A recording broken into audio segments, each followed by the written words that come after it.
മുസ്ലിം ലീഗിനെതിരെ കടുത്ത വിമർശനവുമായി മുഖ്യമന്ത്രി. മുസ്ലിം ലീഗിനും കോൺഗ്രസിനുമെതിരെ കടുത്ത വിമർശനം ഉന്നയിച്ച മുഖ്യമന്ത്രി. CPM മലപ്പുറം ജില്ലാ സമ്മേളനത്തിന്റെ ഭാഗമായ പൊതുസമ്മേളനം ഉദ്ഘാടനം ചെയ്യുകയായിരുന്നു അദ്ദേഹം. ജമാഅത്തെ ഇസ്ലാമി SDPI ബന്ധത്തിന്റെ പേരിലാണ് മുസ്ലിം ലീഗിനെതിരെ മുഖ്യമന്ത്രി വിമർശനം ഉന്നയിച്ചത്.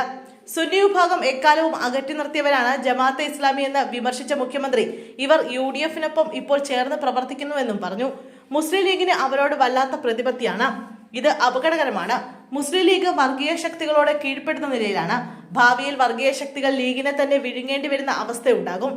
ഈ രാഷ്ട്രീയം അപകടകരമാണെന്ന് മുസ്ലിം ലീഗ് മനസ്സിലാക്കിയില്ലെങ്കിൽ വൻ ദുരന്തമുണ്ടാകും. 4 വോട്ടിന് വേണ്ടി എന്ത് രാഷ്ട്രീയ ചെറ്റത്തരവും കാട്ടുന്നവരല്ല തങ്ങളെന്നും മുഖ്യമന്ത്രി പ്രസംഗത്തിൽ പറഞ്ഞു. മുമ്പും മുസ്ലിം ലീഗിനെതിരെ പിണറായി ശക്തമായ ഭാഷയിൽ പ്രതികരിച്ചിട്ടുണ്ടെങ്കിലും അവരുടെ തട്ടകത്തിൽ വെച്ച് മുഖ്യമന്ത്രി നടത്തിയ പ്രതികരണത്തിന് വലിയ പ്രാധാന്യമുണ്ട്. മുസ്ലിം ലീഗിനോട് പിണറായിയും CPM-ഉം മൃദു സമീപനം സ്വീകരിക്കുന്നുവെന്ന് മുമ്പ് വിമർശനം ഉയർന്നിരുന്നു. മുസ്ലിം ലീഗ് LDF-ലേക്ക് വരുന്നുവെന്ന് അന്ന് പ്രചരണമുണ്ടായിരുന്നു. LDF-ലെ പ്രധാന ഘടകകക്ഷികൾ പോലും അന്ന് CPM-നെതിരെ ശബ്ദം ഉയർത്തിയിരുന്നു. മുസ്ലിം സാമുദായിക പ്രീണനം അതിരുകടക്കുന്നുവെന്ന ആരോപണം CPM അടിസ്ഥാന വർഗം കൂടി ഉയർത്തിയതോടെയാണ് നേതാക്കൾ അടക്കമുള്ളവർക്ക് വീണ്ടും വിചാരമുണ്ടായത്.